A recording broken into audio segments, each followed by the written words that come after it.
In this video, we are going to learn the external features of the brainstem on this model. So what is brainstem? Brainstem is a three-structured conduit which is present between the spinal cord and the forebrain, containing the midbrain at the top, pons in the center, and medulla at the bottom, which is continuous inferiorly with the spinal cord.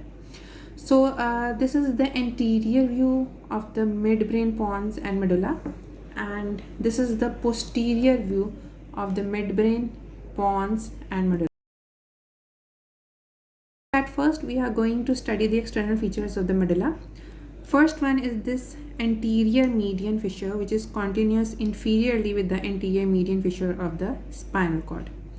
The medulla is continuous with the spinal cord at the level of the foramen magnum, where there is emergence of the anterior and the posterior roots of the first cervical spinal nerve.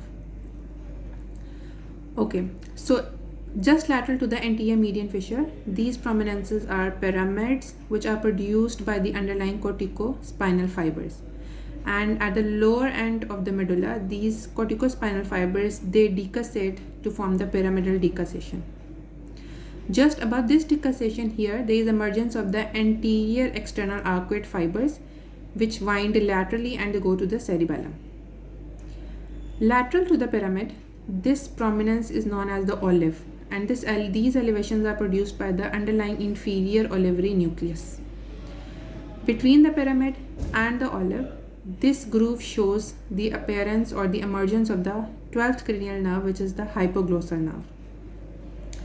Behind the olive, there we have the inferior cerebellar peduncle, and between the olive and inferior cerebellar peduncle, the groove has the emergence of 3 cranial nerves. Starting from top, we have 9th cranial nerve, which is glossopharyngeal, 10th cranial nerve, which is vagus, and cranial part of the accessory nerve, which is the 11th cranial nerve. Now we will look at the back of the medulla. This is the posterior aspect of the medulla below these transversely running fibers, which we identify as stria medullaris. So the lower part of the medulla, it is continuous inferiorly with the spinal cord. The upper half of the posterior part of the medulla forms the lower half of the floor of the fourth ventricle. So this part is contributed by the medulla. In this part of the floor of the fourth ventricle, we can appreciate 2 triangles. This one, the upper medial one, this is the hypoglossal triangle, and lower lateral one, this is the vagal triangle. And these are the inferior cerebellar peduncles. Now the lower posterior part of the medulla is continuous inferiorly with the spinal cord. This is the posterior median sulcus. Just lateral to this posterior median sulcus, these elevations are the gracile tubercles produced by the underlying gracile nucleus.